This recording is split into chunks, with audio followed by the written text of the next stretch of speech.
धीरेन्द्र कृष्ण शास्त्री कौन है? जीवन परिचय। बागेश्वर धाम। आजकल इंटरनेट और सोशल मीडिया पर एक नाम जमकर छाया हुआ है। बागेश्वर धाम के पीठाधीश्वर पंडित धीरेन्द्र कृष्ण शास्त्री इस समय सोशल मीडिया पर छाए हुए हैं, जिन्हें लाखों लोग पसंद करते हैं और खुद को उनका भक्त मानते हैं। बागेश्वर धाम में दरबार लगाने वाले पंडित धीरेन्द्र शास्त्री की सबसे खास बात यह है कि वह अपने भक्तों की मन की बात बिना बताए जान लेते हैं।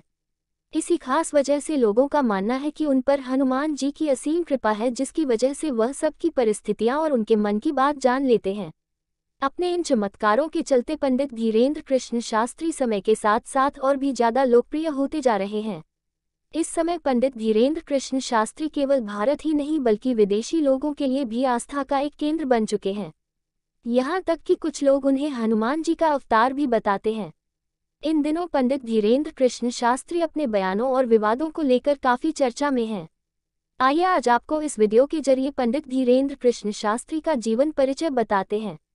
धीरेन्द्र कृष्ण जी का आरंभिक जीवन। धीरेन्द्र कृष्ण शास्त्री उर्फ बागेश्वर महाराज की जन्मतिथि 4 जुलाई 1996 है। छतरपुर जिले के गड़ा गांव उनका पैतृक स्थान है, जहां से इनके जीवन की शुरुआत होती है। इनके परिवार की आर्थिक स्थिति बेहद दयनीय रही। पिता राम कृपाल गर्ग एक पुजारी थे, जो यजमान बनकर कथा कहते थे, और माता सरोज गर्ग साधारण गृहिणी थी। उनका पालन पोषण बेहद सादे ढंग से किया गया। धीरेन्द्र कृष्ण शास्त्री के दादाजी श्री भगवान दास गर्ग को अपना सच्चा गुरु मानते हैं। उनके दादा निर्मोही अखाड़े के सदस्य थे। दादा के सानिध्य में ही धीरेन्द्र शास्त्री का लगाव रामायण और भगवत गीता से हुआ। धीरेन्द्र कृष्ण जी की शिक्षा। धीरेन्द्र कृष्ण जी ने अपनी प्रारंभिक परीक्षा गांव के सरकारी स्कूल से प्राप्त की। उनके गांव में स्कूल नहीं था, इस वजह से उन्होंने इंटरमीडिएट तक की परीक्षा शहर से पूरी की। कला वर्ग से स्नातक करने के बाद उन्होंने अपना जीवन में समाज सेवा को समर्पित कर दिया। मानव सेवा को उन्होंने अपने जीवन का मुख्य लक्ष्य बनाया। धीरेन्द्र कृष्ण जी दादा को मानते हैं अपना गुरु। धीरेन्द्र कृष्ण की वंशावली ब्राह्मण है। शुक्ला परिवार में जन्म लेने के कारण बचपन से ही घर में पूजा पाठ और भक्ति में माहौल था, जिसका असर बालक धीरेन्द्र के मन मस्तिष्क पर पड़ा। दादा भगवान दास गर्ग जैसे सिद्ध संत की छत्रछाया में बड़े हुए धीरेन्द्र कृष्ण जी ने उन्हें अपना गुरु बनाया। उनके दादा का बागेश्वर धाम से गहरा संबंध रहा है। वे निर्मोही अखाड़े के पास हनुमान मंदिर में लगने वाले दरबार का नेतृत्व करते थे। अपने दादाजी से प्रेरणा लेकर धीरेन्द्र कृष्ण ने भी दिव्य दरबार का हिस्सा बनना प्रारंभ कर दिया। उस दिव्य दरबार के कारण धीरेन्द्र कृष्ण जी मशहूर हो गए और लोग उनके कथा वाचन को काफी पसंद करने लगे। कई बार बागेश्वर महाराज जी ने यह बात कहा है कि उन्हें जो भी सिद्धि और शक्तियां प्राप्त है वह सब उनके दादा भगवान दास गर्ग का आशीर्वाद है। बागेश्वर धाम क्यों है चर्चा में, क्या है विवाद? नागपुर की अंधश्रद्धा निर्मूलन समिति अंधविश्वास के खिलाफ कैंपेन करने वाली एक संगठन समूह है। इन्होंने बागेश्वर महाराज पर अंधविश्वास फैलाने का इल्जाम लगाया था। कहा कि बागेश्वर महाराज को जब अपना चमत्कार दिखाने के लिए चुनौती दी गई तब कथा बीच में छोड़कर ही कहीं भाग गए। हालांकि इस मुद्दे पर बागेश्वर महाराज ने भी बयान जारी किया और कहा कि जिस संगठन ने उन्हें चुनौती दी वे उन्हें शहर से दूर रायपुर में आमंत्रित कर रहे थे, लेकिन रायपुर जाना के लिए अभी संभव नहीं था, इस कारण उन पर झूठे इल्जाम लगाए जा रहे हैं। इन दिनों बागेश्वर धाम के पंडित धीरेन्द्र कृष्ण शास्त्री जी बिहार दौरे पर हैं और वहां अपना दरबार लगा रहे हैं। धीरेन्द्र कृष्ण शास्त्री जी के बिहार जाते ही राजनीतिक सियासत काफी गर्माहट में आ चुकी है।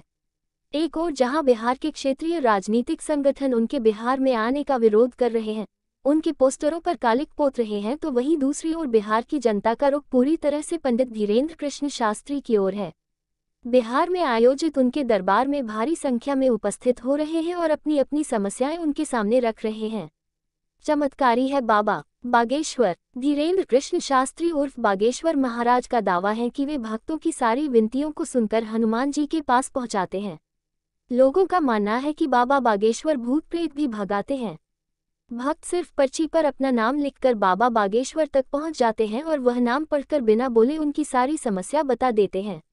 वैसे तो पंडित धीरेन्द्र कृष्ण शास्त्री बागेश्वर धाम सरकार के नाम से पूरे भारत में मशहूर हैं, लेकिन इन दिनों लोग उन्हें चमत्कारी बाबा के नाम से भी जानने लगे हैं। हो सकता है शायद आप धीरेन्द्र कृष्ण शास्त्री जी के चमत्कारों से परिचित न हो। आपको बता दें कि वह लोगों के मन की बात बिना बताए जान लेते हैं। बागेश्वर धाम में दरबार लगाने वाले पंडित धीरेन्द्र कृष्ण शास्त्री आज पूरे भारत के लोगों के लिए आस्था का केंद्र बन गए हैं। रोजाना लाखों लोग उनके पास अपनी अर्जियां लेकर आते हैं और अपनी समस्याओं का निदान पाते हैं। पंडित धीरेन्द्र कृष्ण शास्त्री रोगों के नाम की पर्चियां निकालते हैं और उनकी समस्याओं को उनके सामने रख देते हैं। कमाल की बात यह है कि इस मामले में उनसे कोई चूक नहीं होती और ना कभी उनकी बात गलत साबित होती है। दरबार में आने वाले लोगों को ये भी नहीं बताना पड़ता कि वह किस लिए आए हैं और उनकी समस्या क्या है। शास्त्री जी बिना बताए कि लोगों के मन की बातें जान लेते हैं और अर्जी लगाने वाले इंसान को बिना जानकारी लिए उसके नाम से बुलाते हैं। उनके इन्हीं चमत्कारों के कारण बागेश्वर धाम में आने वाले लोग उन्हें हनुमान जी का अवतार मानते हैं। कुछ लोगों का कहना है कि पंडित धीरेन्द्र कृष्ण शास्त्री आस्था के नाम पर लोगों को गुमराह कर रहे हैं। अभी तक उनके ऊपर इस तरीके के कई सारे इल्जाम लगाए जा चुके हैं। परम मित्र है शेख मुबारक। बाबा बागेश्वर धाम के परम मित्र का नाम शेख मुबारक है, जिन्होंने हर मुश्किल वक्त में बाबा बागेश्वर का साथ दिया है। शेख मुबारक ने बागेश्वर बाबा की बहन की शादी कराने में मदद की। दोनों की मुलाकात की कहानी काफी दिलचस्प है। दोनों अलग अलग धर्मों से आते हैं। जब एक बार शेख मुबारक हो सनातन धर्म से जुड़े हुए कुछ भ्रम हुए, तब उन्होंने बागेश्वर धाम से चर्चा करना जरूरी समझा। बागेश्वर धाम ने शेख मुबारक के सभी संदेह को दूर किया। दोनों ने अपने अपने धर्मों पर खूब बातें की और यहीं से इनकी गहरी दोस्ती हो गई। बाबा बागेश्वर धाम कथा के दौरान अपने परम मित्र का नाम अक्सर लेते रहते हैं। बागेश्वर धाम क्या है? बागेश्वर धाम मंदिर मध्य प्रदेश का सुप्रसिद्ध मंदिर है, जहां पंडित धीरेन्द्र कृष्ण शास्त्री अपना दरबार लगाते हैं। ये धाम मध्य प्रदेश के छतरपुर जिले के गढ़ा गांव में स्थित है, जो प्रभु श्री राम के सबसे बड़े भक्त हनुमान जी को समर्पित है। बागेश्वर धाम में प्रत्येक मंगलवार पंडित धीरेन्द्र कृष्ण शास्त्री जी अपना दरबार लगाते हैं, जहां लोग देश के कोने कोने से अपनी अर्जियां लगाने आते हैं। बागेश्वर धाम में अर्जी लगाने के तरीके। जो श्रद्धालु बागेश्वर धाम पहुंचना चाहते हैं, उन्हें सबसे पहले बाबा के दरबार में रजिस्ट्रेशन करवाना होता है। रजिस्ट्रेशन कराने के बाद उन्हें एक टोकन दिया जाता है। रजिस्ट्रेशन के दौरान श्रद्धालुओं से उनका मोबाइल नंबर और नाम पता इत्यादि लिया जाता है। फरियादी बालाजी अर्थात हनुमान जी व महादेव शिव को अर्जी लगाते हैं। ये प्रक्रिया यही खत्म हो जाती है। इसके बाद मंदिर परिसर में प्रवेश करेगा, तब वहां हजारों की संख्या में लाल और काले रंग की पोटली मिलेंगी। पोटली में वह नारियल बांधकर अपनी समस्या दोहराते हुए दरबार तक पहुंचेंगे। काली पोटली भूत प्रेत इत्यादि समस्याओं के लिए होती है और लाल पोटली अन्य घरेलू समस्याओं के लिए प्रयोग की जाती है। नारियल बांधकर अर्जी लगाने की प्रक्रिया खत्म हो जाती है। फरियादी अपनी समस्याओं को मन में दोहराते हुए मंदिर की 21 बार परिक्रमा करते हैं। कहा जाता है कि यहाँ अलौकिक शक्तियाँ निवास करती है, जो श्रद्धालुओं की मदद करती है। दरबार का समय मंगलवार और शनिवार होता है। बाबा बागेश्वर धाम के अनमोल वचन। कथा वाचन के दौरान बागेश्वर बाबा कई ऐसी अनमोल बातें कहते हैं जो प्रत्येक मनुष्य के जीवन में बहुत काम आती है। उनके सुविचार निम्न हैं। विद्यार्थियों ने अपने अपने रोज के जीवन में माता पिता और गुरु को प्रणाम करना शुरू कर दिया। उनकी बल आयु और विद्या बढ़ने से कोई नहीं रोक सकता है।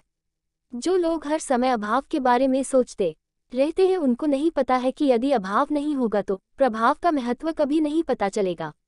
जो लोग अभाव में होते हैं वह ज्यादा भजन करते हैं। प्रभाव के समय भजन नहीं हो सकता। सुख और दुख को झूले की गति से देखिए। दुख का झूला जितना पीछे जाएगा, सुख का झूला उससे और आगे जाएगा।